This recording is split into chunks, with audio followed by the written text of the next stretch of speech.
पिछले वीडियो में हमने देखा था कि अंकिता बैठकर ये सोच रही होती है कि आखिर दिव्या हमेशा घूंघट में ही क्यों रहती है।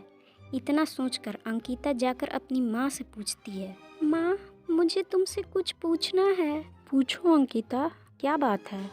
माँ, भाभी हमेशा घूंघट में ही क्यों रहती हैं। अंकिता, मेरी बहू के संस्कार ही ऐसे हैं। उसकी माँ ने सिखाया है कि नई नवेली दुल्हन को हमेशा घूंघट में ही रहना चाहिए। आपको नहीं लगता है माँ, कोई तो बात है, तभी भाभी 24 घंटे घूंघट में ही रहती हैं। आपको भाभी का घूंघट एक बार उठाकर देखना चाहिए, क्या पता उन लोगों ने लड़की बदल दी हो। आजकल ऐसा भी सुनने को बहुत मिलता है माँ कि लड़की वाले किसी कारण से लड़की को ही बदल देते हैं, या फिर कोई और कारण भी तो हो सकता है जिस कारण से भाभी अपना चेहरा सबसे छुपा रही हो।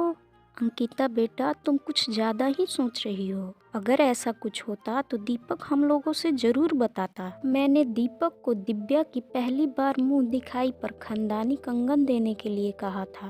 अगर लड़की बदली होती तो दीपक मुझसे ज़रूर बताता। मैंने नहीं देखा तो क्या हुआ, कम से कम दीपक तो अपनी बीबी का चेहरा देख ही चुका होगा। अंकिता मन ही मन सोचने लगती है, क्या पता भैया ने कभी भाभी का चेहरा देखा भी होगा या नहीं। इतना सोचकर अंकिता दीपक के पास जाती है। भैया, आपसे एक बात पूछनी थी। पूछो अंकिता। भैया, वो माँ ने जो कंगन दिया था, क्या आपने उसे भाभी को दे दिया। नहीं अंकिता, मैं उस कंगन को अभी तक दिव्या को नहीं दे पाया हूँ। लेकिन तुम ये सब क्यों पूछ रही हो। बस ऐसे ही पूछ रही थी भैया कि आपने भाभी का चेहरा अभी तक देखा है या नहीं। नहीं अंकिता, मैं अभी तक दिव्या का चेहरा नहीं देख पाया हूँ। वो दिव्या के मायके में कोई पूजा होता है, उस पूजा के होने से पहले मैं दिव्या का फेस नहीं देख सकता हूँ। दीपक की बातें सुनने के बाद अंकिता सोचने लगती है, मेरे ससुराल जाने के बाद मेरे मायके में तो ऐसी कोई पूजा नहीं हुई थी। जरूर दाल में कुछ काला है, तभी भाभी अपना चेहरा सबसे छुपा रही हैं।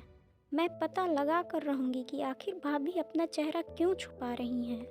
इतना सोचकर अंकिता वहाँ से चली जाती है। अगले दिन जब पूनम और सुरेश घर से बाहर गए थे, तभी अंकिता फर्श पर पानी गिरा देती है। आज तो मैं भाभी के घूंघट के पीछे का राज जान कर रहूंगी। कुछ देर बाद दिव्या और दीपक अपने कमरे से निकल कर आ ही रहे होते हैं, तभी दिव्या का पैर उस पानी पर फिसल जाता है। दिव्या गिरने वाली ही होती है, तभी दीपक उसे बचा लेता है, लेकिन घूंघट हट जाने के कारण दीपक उसका जला हुआ गाल देख लेता है। तभी दिव्या जल्दी से अपना घूंघट कर लेती है। अंकिता पीछे थी, इस कारण से वह दिव्या का केवल एक तरफ का ही चेहरा देख पाती है। अंकिता जले वाले भाग को नहीं देख पाती है और सोचने लगती है, माँ सही ही बोल रही थी कि मैं बहुत ज़्यादा सोच रही हूँ। मैंने यूं ही बेचारी भाभी को परेशान कर दिया। दीपक दिव्या का जला हुआ चेहरा देखकर समझ जाता है कि वह हमेशा घूंघट में ही क्यों रहती थी। दीपक उसे तुरंत कमरे में ले जाकर उससे पूछता है, ये सब कैसे हुआ दिव्या, और तुम्हारा गाल कब जला। दिव्या उसे सारी बातें बता देती है। तभी दीपक बोलता है, दिव्या तुमने मुझे ये सब पहले क्यों नहीं बताया। दीपक जी, मैं डर गई थी कि कहीं सच्चाई पता चलने के बाद आप मुझे छोड़ न दें।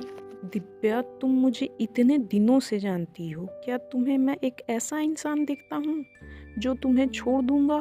तुम यदि शादी से पहले भी मुझे बताती तो मैं तुम्हें नहीं छोड़ता। मुझे माफ़ कर दीजिए दीपक जी, मैं बहुत डर गई थी।